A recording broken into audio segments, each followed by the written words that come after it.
30% on your first auto ship order. Visit Chewy.com today. 1 in 5 transgender Americans has been homeless at one time or another. Adriana Diaz found a Tennessee nonprofit giving permanent housing to some of those who are most at risk, one tiny home at a time. Could you go to survival kits? I can do banana pudding. Every Thursday at this park in Memphis, you can find Kayla Gore handing out hot meals and hope to those living on the streets. You're welcome.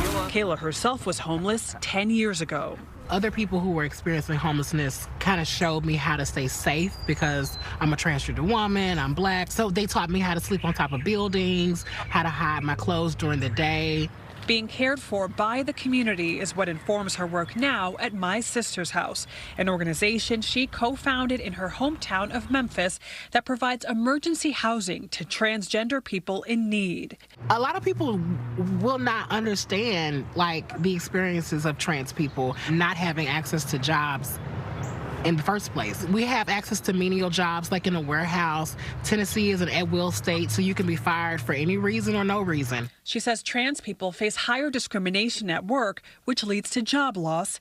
But there's another issue. A lot of folks don't have addresses where they can actually put on an application to get a job. So you can't get a house or rent an apartment because you don't have a job and stable employment. And it's hard to get stable employment if you don't have an address to show where you live. Exactly. It makes no sense.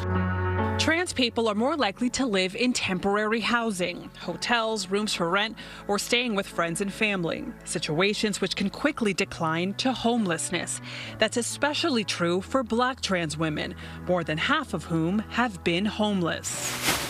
Then, when COVID-19 hit, Gore says the demand for housing at her organization tripled. Because people weren't able to work, people were being kicked out of their places, and they were coming here, and we didn't have the capacity to house people. That's when the Tiny Homes Project was born.